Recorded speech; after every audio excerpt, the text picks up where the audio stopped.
Hello and welcome to episode 7 of Booze Podcast. Episode 7.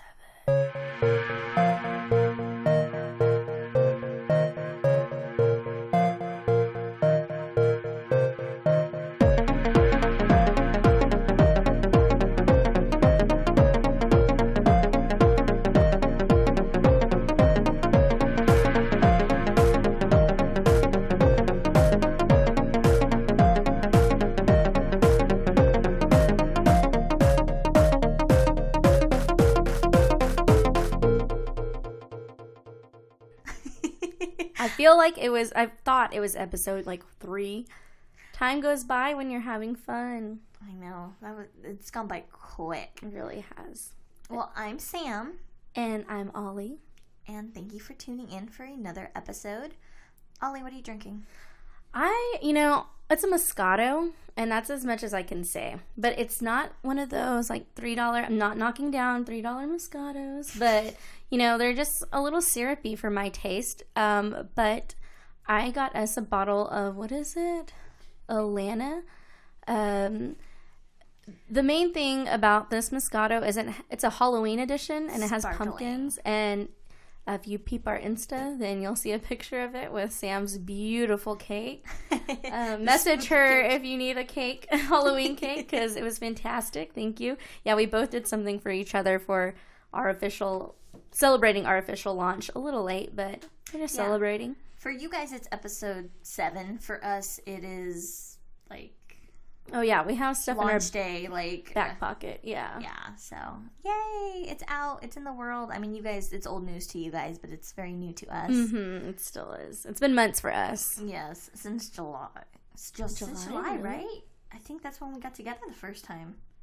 I thought it was before the summertime. No, I think It was the start of summer. The beginning of summer. Now we're in spooky season, and Holy shit.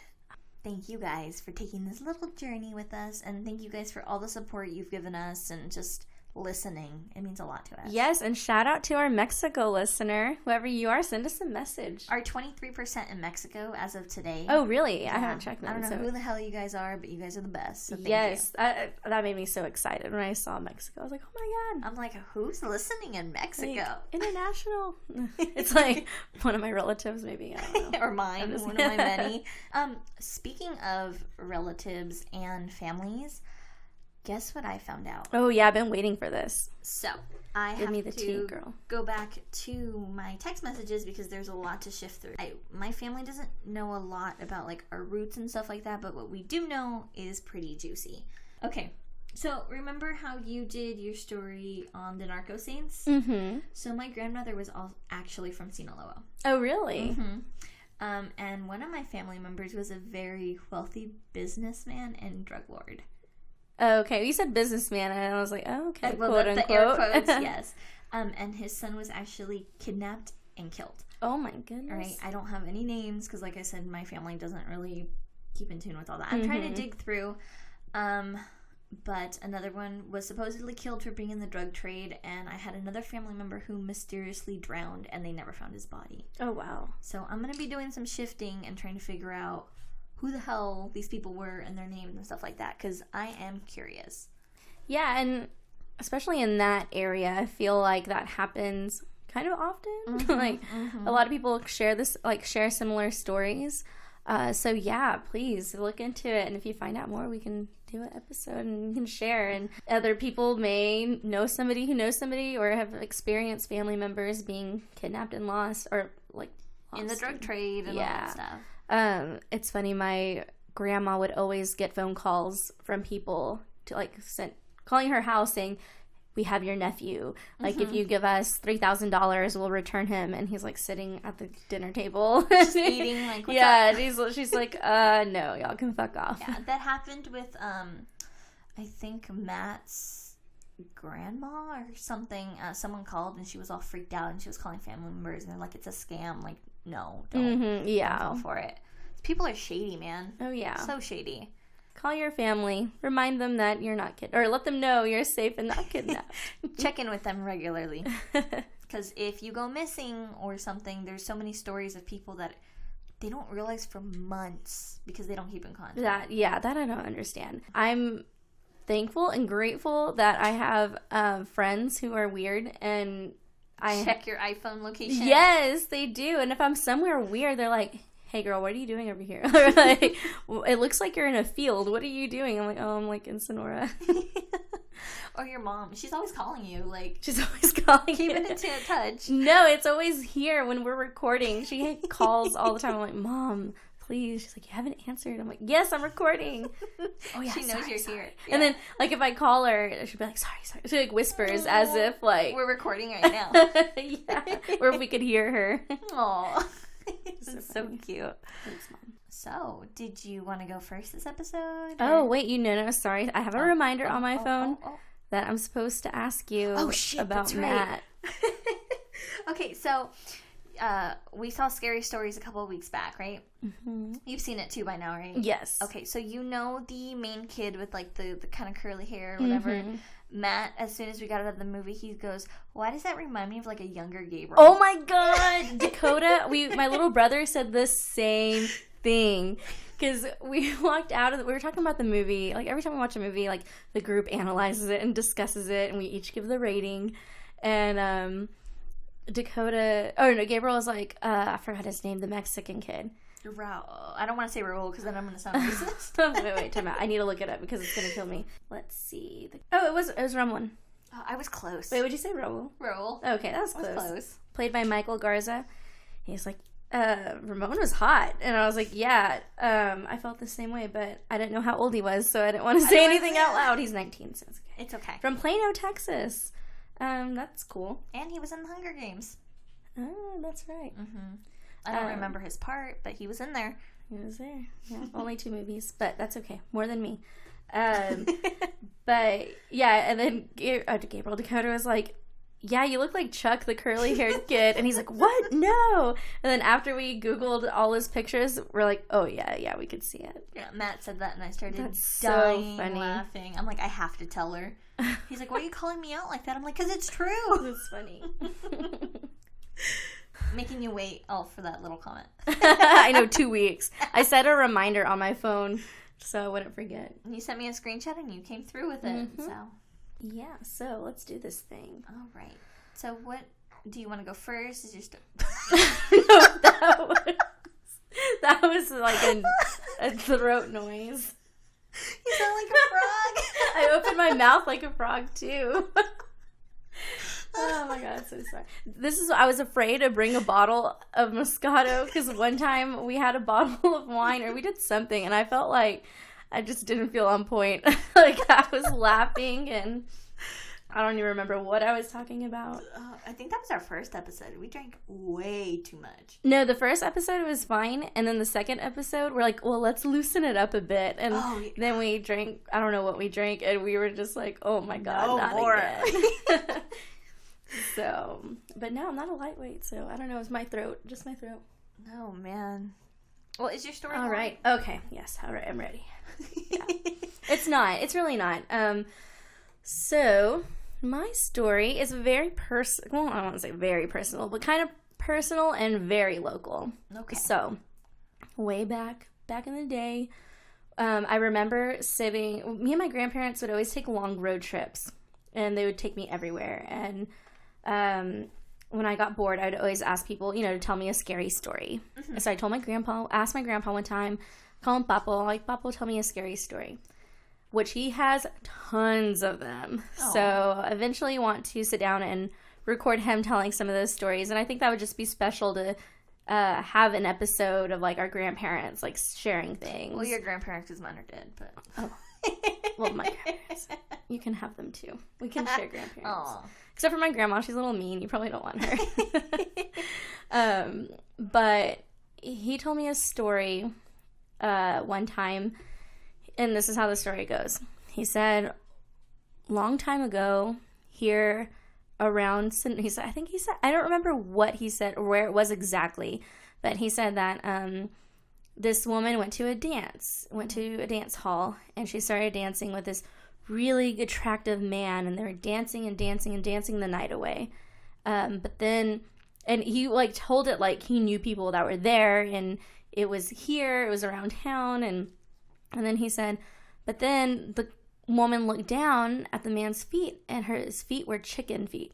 What the fuck? Like, one foot was a chicken foot, and the other was a goat hoof. What? He was the devil. Oh. And once they noticed, she screamed, and everyone was freaking out, and, like, everyone chased him out of the dance hall. And Wait, the devil can't afford shoes? Like... So, oh, yeah, there are a lot of questions. Sorry, but... like 5-year-old me was just like, oh no, that's so sad. Like, they made fun of him and they chased him out of the dance hall and he just wanted to have a good time. Like, I was so concerned about the devil. I was like, that's so mean. But if you think about it, how would the devil buy shoes if he has chicken feet? They'd fall right off. Well, I mean, he could get custom shoes, got some demon magic, make himself some chicken feet shoes. I guess he would have to make his own, because I can't picture anybody being like, all right, we got some goat hooves here. All right, I got the best goat hoof shoes. Well, like, is it like the size of an actual chicken foot, or was it like a giant? Because if it was that's a good question, because foot, that'd be weird. Yeah. Like, that would not support the devil. I don't know. But a lot of questions. These are a lot of questions. Devil, please let us know. Don't let me know. No. Don't come and show me, because I don't want to see. But yeah, so he told me this story, and I was like, wow, that's really sad. And I was more sad than scared.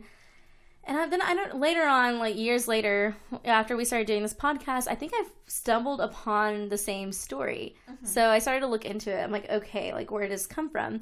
And then I found a lot. And if you're from the San Antonio area, I'm sure you know someone or your grandparents have told you a similar story.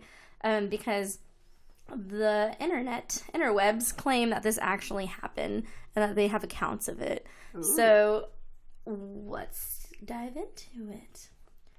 The first report of it came like way back in the day. I want to say the 1800s. I couldn't find it, but it started in like Polish folklore. Mm-hmm. The Polish had a similar story. But I couldn't find the Polish one. And then I read in the 1800s that the French had a similar story too. That it was like the 1870, and I don't know why it's not in my notes, but thankfully I remember. Yeah, it was in 1870, some French little town. It was Mardi Gras weekend. Or Mardi Gras doesn't fall on the weekend, but it was the day before Ash Wednesday, I guess, Fat mm-hmm. Tuesday. So this woman went out dancing, and then she met this suave, good-looking man, and he ended up dancing her into hell. Oh. Yeah, like a lot of stories are like they're dancing so fast that she disappears, and he drags her to hell. I think I've heard a story similar to this. Yeah. So that's the French account. But then it gets kind of closer to home, where in Halloween of 1975, in San Antonio, Texas, at El Gamarancito nightclub on Highway 90, people claim that they saw the devil themselves. So the same story. There was once now it's a gentleman's club. But I don't know, maybe it's still there. Maybe we can check it out. That's what I'm looking up right now. Go ghost hunt at the stripper at the strip club. But anyways, longtime residents claim that they saw the devil dressed in all white that night. It's permanently closed. Oh, I wonder why. But yeah, we can share that map with you. So if you're in the area, you can swing by the old abandoned strip club. People claim that they saw the devil dressed in all white that Halloween night. The difference in this story is that the devil didn't have his eye on one particular woman. He danced with a number of partners all throughout the night. And the night became sinister as his partners began looking down at his feet. Just like the story my grandpa told me, that his feet did not belong to humans at all. That they were chicken feet or goat hooves. Like, mm-hmm. They say different things. But how do you not notice that at the beginning? I don't know, but I don't look at people's feet. Maybe they thought they were just like little. Maybe he had little feet and they look like little black shoes. Or like when you're like dancing in the club, like maybe it's dark and maybe he's wearing long pants or something. Yeah, maybe. Yeah. All these things. And when you're also drinking, you're not really paying attention. So I think it's interesting that in Spanish you say pies instead of like your feet, mm-hmm. or pies instead of patas. Because if you say patas, then that means they belong to an animal. Like duck feet. I always think of duck feet when I hear patas. Yeah, because mm-hmm. of patitos. But yeah. But I'm like, oh, the devil has patas. That's all I kept thinking about. I'm like, well, he can say that. But yeah, so once the San Antonio Tale says that once his cover was blown, he fled out of the bathroom window, leaving the smell of sulfur behind. So people say that old nightclub is haunted. Like whenever it's still open, that it was haunted, and you can see spirits or weird things would happen, and it always smelled like sulfur. And then a few years later, 4 years later, in McAllen, there's a DJ who claimed that he played for the devil himself in a club called Boccaccio on April 13th, 1979. So that's the day before, it was the day before Good Friday.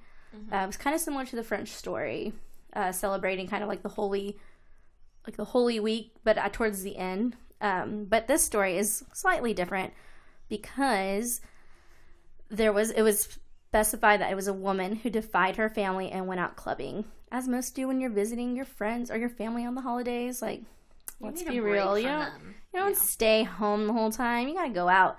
But of course, back in the day, she probably wasn't visiting. She probably lived there, but this was kind of forbidden. Like, you're gonna go out the day before not Black Friday. Oh my God, Black Friday is the worst. Good Friday. You're going to go out before? No, you need to be here, like, thinking about God and preparing for, like, all of Easter or whatever. But she was defiant and did not listen.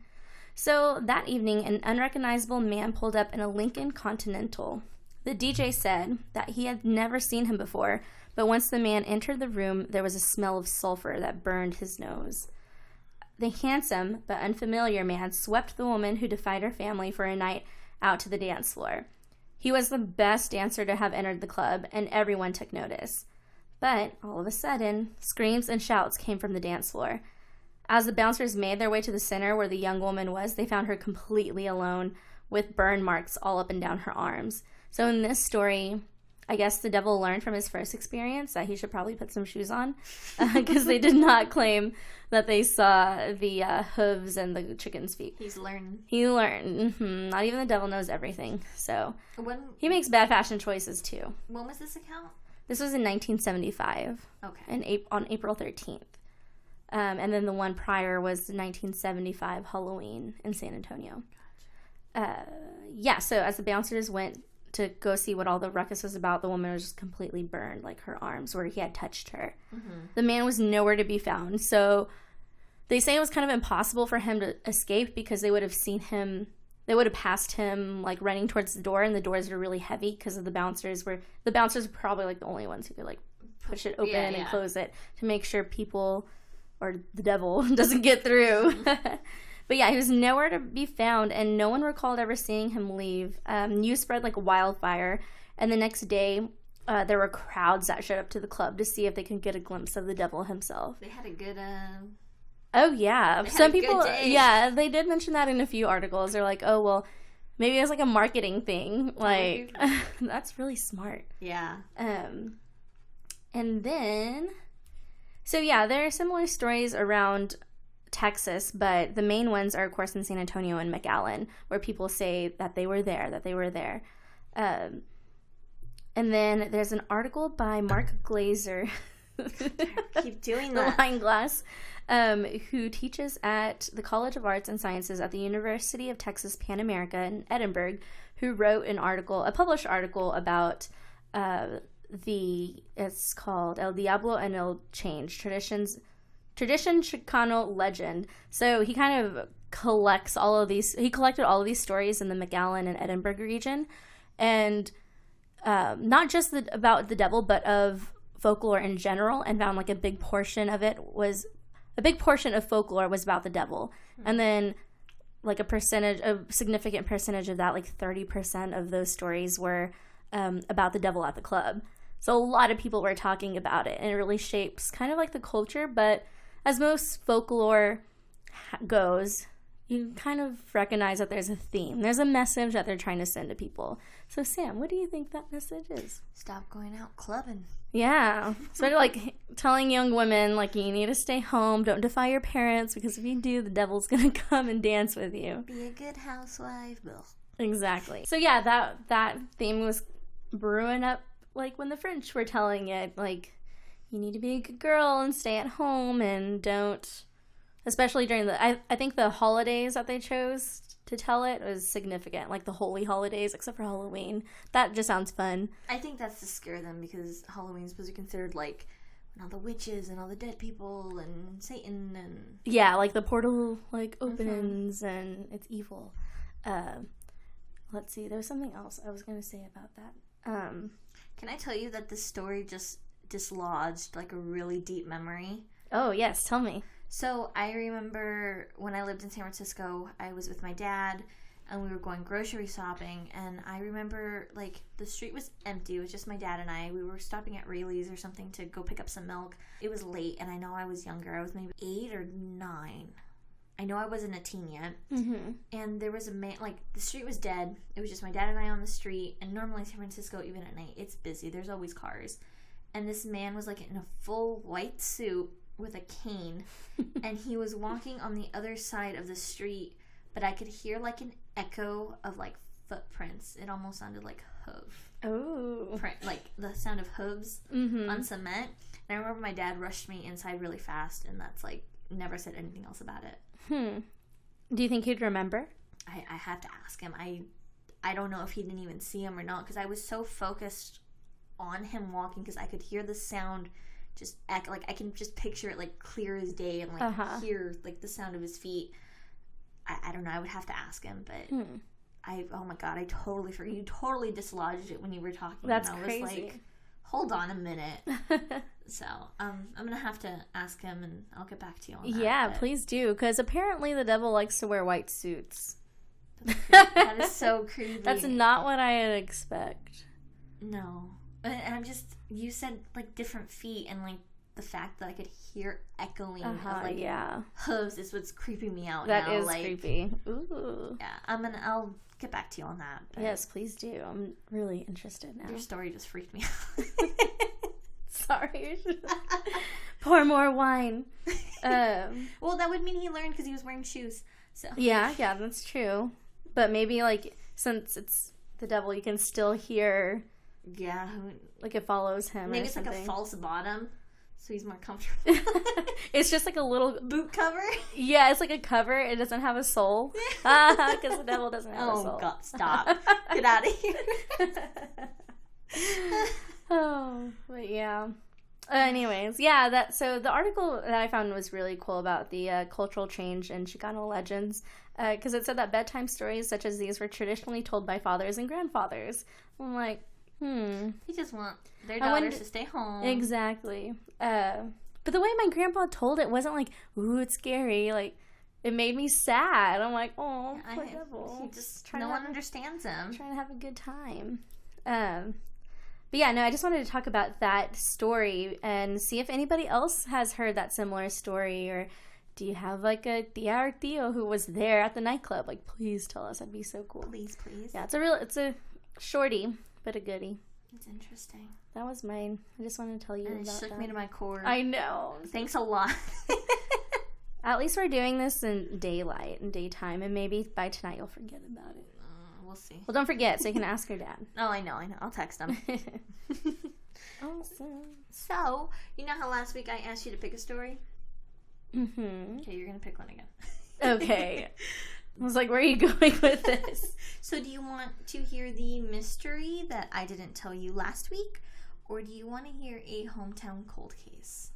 I mean, since I neglected your mystery last week, we can talk about that one. Okay, sounds good. And it's kind of spooky. It goes with your story, so... Okay, cool. I think it'll work out just fine. So I found this story because I'm a nerd and I love video games, and there is a new video game that, well, it didn't just come out at the time of you guys hearing this, but it is kind of like a pick-your-own adventure about a ship that was found abandoned in the middle of the ocean. And it is called the SS Orang Medan. I love pirate ships, and, like, anything with, like, just abandoned ships is, like, my jam. So when I saw this in the video game, I'm like, I have to do research. I have to look into it. And lo and behold, it is based on an actual story. Nice. I love that. Yes. It'd be so disappointing if you looked into it and was like, sorry, this is made up. I mean, it'd be fun to play through, but yeah, like, I just like knowing the root of this, and to know that it was an actual ship, it's creepy. So there's a lot of different resources for this, but it's literally the same thing over and over and over again. So we'll link it on the website. You can find it in our episode resources. Oh yeah, mine too. Like the essay Current was one of them. Sorry, I just forgot to mention that. You're good. Any article you look at, it's going to be the same stuff I'm just telling you. So I'll link a couple of different ones, but they're all the same. With the SS Orang Medan, accounts are kind of iffy. They don't have kind of like when it actually happened or what if. If I have dates in here, they might not be exact, or they might be kind of estimates of it. But a curious radio message was received by numerous ships traveling along the Straits of... Oh my god, already. Hey, we went pretty far. I know, we did really good. Without a little... It's always my stories with these stupid locations. I mean, I just had one, that Club of Bocaccio or something, that it was actually... Oh, sorry, I didn't say this earlier, but it was actually named after... like some guy who was a murderer in like Europe or something. Nice. So, and they're like, ooh, is it linked? I'm like, no, it's just a coincidence. But anyways, you just gotta go through it. Yes, so backtrack. Curious radio messages were received by numerous ships traveling along the Straits of Malacca and was situated around Sumatra and Malaysia in either June 1947 or as late as February 1948. The message was divided into two parts, and it was separated by Morse code. Those that received this message insisted that the transcript went, "All officers, including the captain, are dead. Lying in the chat room and bridge, possible whole crew dead. ... The second code read only two words, "I die." That sounds terrible. With the help of the British and Dutch listening posts, the coordinates of the vessel were triangulated. An American merchant ship, the Silver Star, was sent to the coordinates. The captain of the Silver Star wasted no time in navigating to the new heading. Several hours later, the lookout on board of the Silver Star spotted the stricken Orang Medan. There was no sign of life, and all efforts to contact the crew failed. This forced the captain of the Silver Star to organize a search party. The decks were covered with corpses of the Dutch crew. They were wide-eyed and horror-stricken, and their faces were twisted in sheer terror. Arms were contorted as if they were trying to fight off something. Oh my gosh. I think I've heard about this, actually. You might have. Yeah. The ship's dog also lay deceased, lips pulled back mid-snarl. Oh. I know, poor pups. The captain was found on his bridge. The remainder of the bridge officers were found in the wheelhouse and the chart room. The radio officer was still at his station, and the engineering crew was also at their posts. Every single crew member had the same awful, terrified face. Accounts from the rescue party on board noticed the temperature was over 100 degrees Fahrenheit, but members of the team felt an ominous chill irradiating from somewhere. All victims had no visible signs of injuries. They were also decaying quicker than they should be. So, normally it takes a couple weeks. They found the ship quickly, and people were already decaying. Oh, wow. Yeah. And it wasn't because, the heat or anything? No, even then, it would still take up at least a day or two. The ship itself didn't appear to have suffered any damage. When the search party returned to the Silver Star, no crew wanted to stay on the ship, so they decided to tow the ship back to port. Mid-tow, smoke was discovered below deck, specifically the number 4 cargo hold. Within seconds of the tow rope being severed, the Orang Medan exploded with enough force to lift it out of the water before sinking to the seabed. Oh, wow. So they couldn't even bring it back to port and check out what the hell was going on or where the smoke was coming from. The first official mention of this incident was made by the United States Coast Guard in May 1952. In addition to the witness testimonies of the states of the crew themselves, the published statement said, "Their frozen faces upturned to the sun, staring as if in fear. The mouths were gaping open and the eyes staring." So, did the ship even exist? Was it even a real vessel? There's no records of the Orang Medan, but believers insist the ship was registered in Sumatra, and Orang means man, and Medan is the largest city on the island of Sumatra. So that translates the ship name to Man from Medan. No records have been produced to back up this assertion. Even Lloyd's shipping registers and the Dictionary of Disasters at the Sea from 1924 and 1962 have found no mention of the Orang Medan. Okay, bear with me here. Professor Theodor Sisdorfer of Essen in Germany has spent much of the last 50 years researching the story of the Orang Medan. Professor Theodor was the first to mention the name of the American ships that originally went in pursuit of the Orang Medan. In 1954, a German booklet writer by Otto Malik claimed to know a lot about the mysterious ship, not just the route it took, the cargo it carried, but the name of the captain. This booklet was called Das Toten- und Schiffender Südsee. That's in German. So I was going to say, is that wrong. German? That's and I gave that a Hispanic accent, so that is completely wrong. But this booklet established the date as June 1947, and the booklet is rumored to have been authenticated by a crewman aboard the Silver Star. It was also his booklet that mentioned the cargo hold and what might have been stored inside. According to this booklet, the cargo hold contained potassium, cyanide, and nitroglycerin. If this is actually true, then it could explain why there are no official records anywhere. These are considered combustible items, and on a rough sea, it's dangerous and very negligent to even bring them on a ship. And they believe that they were bringing things back and forth illegally, so they were trying to hide the records of the ship to make it seem like there's no ship by this name, so they can't be carrying these things on it. But it could also explain why the ship exploded and all that. There are also those who are speculating that the ship was actually carrying more sinister cargo, and some believe them to be biological weapons manufactured by the Japanese scientists. And this biological weapon is known as Unit 731, and it was designed to be a secret research and development meant to create the most dangerous chemical and biological weapons to help establish Japanese supremacy. Which, okay, that's a huge shot to, like, just jump to, but... Because what year was this? This remember was... when the ship... sometime in 1932, 1940s. Okay. So there's already that fear of world wars and what's going to happen next. And Unit 731 was formed sometime in 1932 by a Japanese bacteriologist called Shiro Ishii, who conducted terrible experiments during during the Second World War. It is feasible that Unit 731 was smuggled on a nondescript merchant vessel with a foreign crew to avoid drawing unwanted attention. Comparison to the Philadelphia experiment have also been made by some ufologists, and rates have also been blamed for whatever happened aboard the ill-fated shape. The unnatural death of the entire crew. Some even blame undead pirates, like the crew from the fictional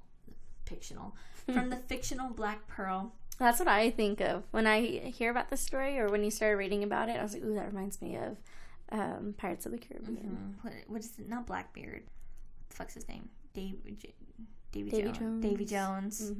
Reminds me of SpongeBob too. Yeah. The Flying Dutchman. The Flying Dutchman. It's the Flying Dutchman.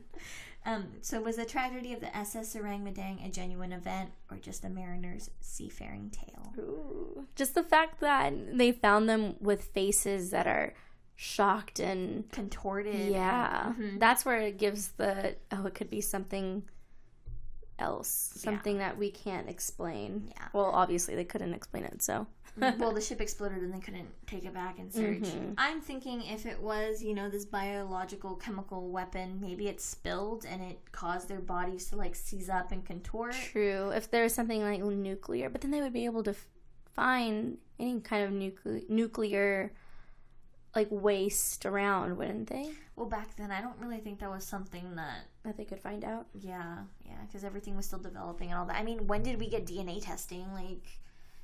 Oh, like in the late 90s? Yeah, so I just feel like that's something that maybe by now it's all kind of washed away. Even if there is some trace, I don't, who knows? If they even, I didn't even look to see if they know where its exact location is or anything like that. So they might not have been able to track it or not. Yeah.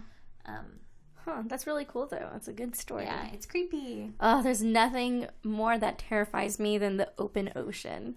It's super spooky. It's just... Like, you can disappear. Well, I mean, we discovered giant squids, not even like 100 years ago? And those things get, 60 feet? Like, what the hell else is out there? Yeah, you don't know what's in there. And, like, that, 300-year-old shark or something that they found? Or they found a really old shark. He's actually pretty cute. If you guys haven't seen the picture, we'll have to post a picture because he's pretty freaking cute. But no, there's just so much unexplored and uncharted below, Yeah, there's a huge percentage that we haven't even discovered yet, and we don't even know about, and we can't reach because it's too far. Oh my god, that gives me the heebie-jeebies. Yeah, no, thank well, water scares me, period. So I know. I was like, maybe I should do a cruise or something with Matt, and I was like, if the ship goes down, no. I've heard horror stories of cruises, like where the weather is so bad and you're just holding on, like literally holding on to things, and everyone's throwing. Oh no, thank you. Every time I think of cruise ships, I think of that scene in, I think, The Ring, when the horse jumps overboard or something, or some animal goes overboard and like the propellers of the ship just tear it up and like shred it. Is that The Ring? I think that's The Ring. The Ring? I don't know. No, every time I think of cruise ships, I think of that, and then I think of like all those people who go missing on cruise ships. There's such a high percentage of people that just disappear and no one can trace them. Like, what's her name? Is it Natalie Holloway? I have no idea. Maybe I'm confusing my things, but no, there's a lot of people that just, you never see them again. They're on a cruise ship one minute and the next they're gone. Have you ever seen the movie Ghost Ship? I don't think so, no. That movie was, I used to watch it at my friend Sarah's house when we were like in elementary. We were little, but she had this really cool setup in her room. It was like a bunk bed, but the bottom wasn't a bed. So we would hide underneath like her bed and watch scary movies. Ooh. And we would always watch Ghost Ship. And that movie is terrifying. Like, I haven't watched it as an adult, but there are scenes, like, it's so gruesome. And there's just one scene with maggots that I still like just get chills. Man. It's a good movie. Well, from what I can remember, there are a lot of movies I see now that I'm older. I'm like, what? What's going on? I was like, this was scary. But no. That one was terrifying. You know, you mentioned watching Scream, I think, like 2 weeks ago. Yeah, I rewatched it. So Matt and I watched it again. I didn't realize Shaggy was in Scream. What? Shaggy? Oh, Shaggy. Yeah. Oh my God. I was thinking of Shaggy the rapper. I was like, how did I miss that? No. But it wasn't me. Yeah. Yeah, no, not Yeah, him. no, Scooby-Doo Shaggy. I was like, what the fuck? I didn't remember that. And he still plays the completely idiot. forgot. The Stu, right? Stu. He played Stu. I can't remember his name in the movie, but yeah, he kind of, it's like, it's weird that they're kind of similar characters, but one's obviously a murderer. Yeah, I mean, spoiler alert, but if you haven't seen that movie, I mean, you had like 20-30 years to watch it, so that's on you. Right. But no, it's a really good movie. Like, yeah, I don't know, I just forgot how good it was because when I saw it I was little. Yeah, unsupervised. So watching it again, I was like, that's really cool how they had all of the like horror movie tropes in it. And they explicitly said, like, this is what happens in a scary movie. Don't do this. Don't have that. Sex. Yeah. Yeah, and I thought it was like a really good element to add to the movie. Yeah. Because I'm like, it's the principal, right? And Matt's like, I don't remember. And I'm like, I think it's the principal. I didn't remember either. So it was like watching it for the first time. I'm like, oh, no, not him. And then he got killed, and I'm like, okay, it's not him. I'm like, I think it's boyfriend. And I'm like, no, yes, no. And I'm like, well, we haven't seen anything about Stu. It's got to be Stu. And then Matt was like, I don't know. Like, he was just guessing with me the whole time. And I'm like, okay, yeah, it was who I thought it was, but I was just second guessing myself. So no, that's a good movie. Really and that's based on, it was inspired by a murder of a transient man who was recording he would voice record everything. I can't think of the name of the case. We'll have to cover it. Oh yeah, that sounds interesting. But they couldn't find him for like years. Oh hell no. Yeah. Now I have to go watch episode like 2, 3, 4, 5, however many they have, because I'm like, how do you follow that up? I've been watching a lot of scary movies since it's spooky season.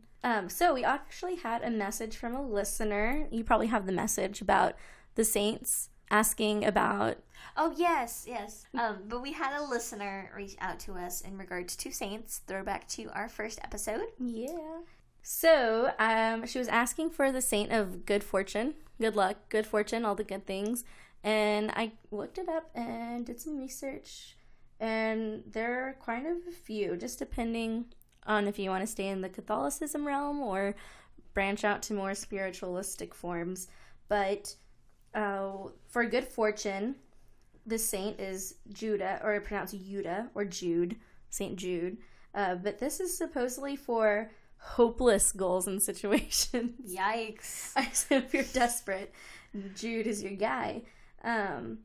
And that's according to Quora. Do Catholics have a patron saint of good fortune? And then the other one that was listed, saint of gamblers, is Cayetano or Cajetan. So if you have a big weekend in Las Vegas, pray to that saint. Go to your local herberia. Get a candle. Get a candle. Light it. Who is it? I think my mom is like, those are all fronts. I'm like, Mom, you don't know that. Support your local business. Oh, she says it like it is. Oh, yeah. She's like, that's a front. I'm like, no, it's not. And if you have your own saint of luck that you know about, please let us know. Because that's only what the Google said. And a few Catholic websites. And if you want a saint, message us and we'll see what we can dig up. We'll prescribe you something. Because there's even a saint for ugly people. Is there really? Yeah. What is it? I don't remember his name. Let me look. I mean, what do you do? How does he help you? Do you wake up? Can I tell you what the link for this website is? Please. Fact. Ugly people don't go to heaven. CatholicVote.org.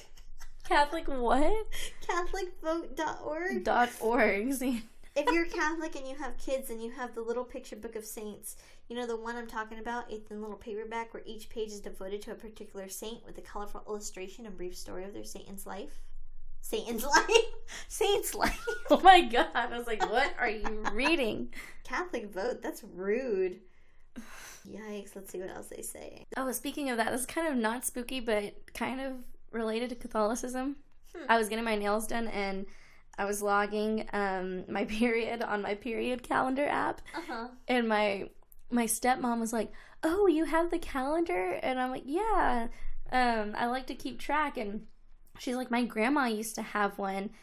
I'm like, a period calendar app? Because I'm pretty sure your grandma did not have an iPhone back then. She's like, no. Like, it was a calendar, a Catholic calendar that she used to track her period. What the? Or her, like, fertility. I'm like, but the Catholics distributed it? I was like, based on the moon? Based on what? Like, I don't understand. I'm like, but if you find it, let me know, because I'll add that to my ritual, too. That's weird. It is weird, but, I mean, I'll do anything, so. Unshakablehope.blogspot.com. It says, are there unattractive people? Why do they need a patron saint? Since first learning of Saint Drogo, I've been a fan. His name alone is rather incredible. Then, of course, one learns that he's a patron saint of coffee makers, and for ugly... This is my saint. Coffee makers and ugly people. His brief biography says that while on a pilgrimage, he was stricken with unsightly bodily afflictions. Several years ago, friends and I doing pro-life work. Pro-life is no pro-choice, right? Oh, yeah. I hate that they call him pro-life. It's not... Sorry. I'm done with this blog. Fuck you. I mean, no more. Are you surprised? No. Well, that's not true because there's a lot of people who are for saints that are not. I gotta go to my trusty Snopes for all of these claims that they... It says 2,246 unborn babies found in an abortionist home. Oh, yeah. I was listening to the last podcast on the left and they were talking about it. Oh, really? Yeah. I haven't listened to them in a while. It's their short story. I know you don't listen to their shorts, but it was one of their short stories. But they called the cops like right after they found it. I guess he was doing them just under the rug. Yeah. Of his home. That's what happens if women can't go to proper clinics. Yep. It's dangerous, and then you lose a life. Like, you know, this woman is trying to like keep herself from having a child, and then she dies because she doesn't have the proper resources to, you know, do that. Oh, did it say that if anyone died? Oh, I have no idea. Oh, you don't know. I think he was a doctor though. So. Yeah, he was a doctor, but I was just wondering if any of the women had passed away. Oh no, I didn't read that much into it, but crazy. And then that girl that the family thought she was like an older lady. That's what I was going to talk about. Yeah. That was my next story. And then I saw a last podcast post about it. I was like, fuck. Yeah, everyone, even My Favorite Murder talked about it. Like, she shit. did the case on it. I'm gonna have to do a new one then. I know, so that's old news, so maybe we shouldn't bring it up. Go listen to the other ones if you want to know. Because I saw it like the day it happened, and like the day it came out, so I started like putting it all together, and then we talked about something else because it wasn't ready yet, and then the next day I saw everybody else talk about it. I'm like, oh, okay, never mind. Yeah, and even then we're backlogging a bunch of stuff, so it would have been old news. Oh, yeah. Like, I was going to bring up how the FBI just verified 50 of Samuel Little's claimed... My bad. that the FBI just verified a bunch of murders that Samuel Little had confessed to, but they weren't sure if they were real. So I think he's up now to like 90 confirmed murders or something crazy like that. I did post that on the Facebook, though. Yeah, so you guys already see it. That's old news. Yeah. Like I said, this is what we get for backlogging. I know. We need to figure something out. Yeah, but... Well, that was a little... That was a shorty for y'all. Yeah. But we work... well, I was going to say we work full-time jobs, but that's not... Well, you're doing side projects. Yeah, I do a lot of side projects. So... And with this damn wedding... Yeah. Okay. Hopefully by the time this comes out, it'll be over. So you're working 2 full-time jobs with that logic. Yeah. Yeah. I'm so excited for your wedding. Oh, I'm glad you are, because I'm dreading it. You're just to get this shit over with. I know. I just, being the center of attention kind of isn't the best idea for me. I don't know. I don't like it. Like, walking down the aisle freaks me out. I'm like, what do I do? Don't trip. Yeah. I'm like, do I look ahead? Do I look down? Do I smile? Do I not? Like, I don't know. You look ahead and you smile. My awkward smile. I remember I was a flower girl for my mom's wedding to my stepdad, and I looked down the whole time. And when I was tossing the flowers, and my aunt afterwards, she's like, "You didn't look up once." She's like, "I didn't get any good pictures of you." I was like, I don't know. I was young, and I was like, "Oh, okay, whatever." So look up and smile. And if Gabriel doesn't look happy or is crying, I'm just gonna turn back around. Quick nut shot. Doing this Tears over of joy. Yeah. Matt was asking me. He was like, "Well, I thought they were already married." I'm like, well, "Yeah, we had a traditional army wedding." So now we need our ceremony. Yeah. If it were my choice, I would have just like had a weekend out with like friends and family and just done the courthouse and like a dinner or something after. Yeah. But we're doing the whole shebang. Yeah, we did a courthouse, Matt and I, and my mom paid like for everyone to have dinner afterwards, and that was kind of it. And then we went to Walmart after to pick up snacks, so we were gonna go back to the hotel room. And Matt was really big into Magic, the card game back then. Mm-hmm. He's like, "Oh, I'm gonna get some cards." I'm like, "Yeah, sure, whatever." And don't do this, but we were putting all the snacks on we loaded up our shopping cart with snacks, and like I saw the thing of Magic cards still at the bottom of the shopping cart, but I was like, whatever, I'm too fucking lazy to like put them on the thing. And you left it there. And no Magic. Then we just put I tossed like the paid back. No, well, it was still in the cart, and I kind of just walked out with the cards. Oh, I see. And I told him that, and I was like, "Yeah, we didn't pay for those," and he was like, "What?" He's like, "Look at you, like, I'm marrying a Mexican, I'm already doing illegal shit." I'm like, "Shut up!" That's terrible. So I always joke with him. I'm like, "Look, we're going to Walmart where you stole those cards," and he's like, "I didn't steal anything." I was like, "I'm sorry. I'm just tired. Had a long day. I didn't care enough to like put them on the thing." So. Oh my gosh, and they didn't notice either. No, it was late. I think we were getting snacks at like midnight or something. So that's the least of their concerns. That's cool. Right. That sounds like a cool wedding. It was pretty chill. I keep telling Matt I want to do like an actual ceremony like you guys are doing like later on. I'm like, maybe for my 7 years. But we're all the way in Texas and everyone's in California, and Matt's like, "No, we can spend the money on something else." Yeah, that's how I feel like every time. That's why I'm the worst bride. Because every time like I have to plan something, I'm like, ugh, it's so much expensive. Money. Like, you know what I could do with this money? Like, I could think of like 20,000 things, but I always feel like that every time I'm putting money into savings. I'm like, fuck, if I wasn't responsible, I could just buy myself a nice ass Louis purse and, you know, have a real nice car, but I'm a responsible adult. It's good. So. It's good to be responsible. Fucking sucks. I hate adulting. I do too. It's not the best. Well, thank you guys for tuning in. Yeah. We're just rambling now. I'm so sorry. Everyone you. Clicked off for like 20 minutes ago. That's all right. I probably would too. I usually do. Like when people start to ramble, I'm like, eh. I'm done. But yeah, you guys can reach us on all our socials at Booze Podcast. How do you spell that? BOOZ Podcast. And our website, boozepodcast.com, spelled the same way. Find us on all the social medias, Instagram, Twitter, Facebook. And yeah, whenever we find cool things or articles, I try to post them right away on Facebook. So like the case you were talking about earlier. Samuel Little. Yeah, like I post that, which even if we don't talk about it on the podcast, we like to give you updates on everything spooky. And if you like memes, spooky memes, that's where our Insta's at, or Insta's for, if you haven't followed already. Which you better. And then if you guys could leave us a 5-star review on wherever you're listening, if possible, that helps us a ton. It helps get us out there, and it kind of helps boost our name a little bit, so we would really appreciate that. Yeah. But yeah, thank you guys so much. And you can email us at boozepodcast@gmail.com. Oh yeah, if your grandpa's told you any if you need devil stories, if you need a saint, if you just hit us up. I don't know why my accent changed today.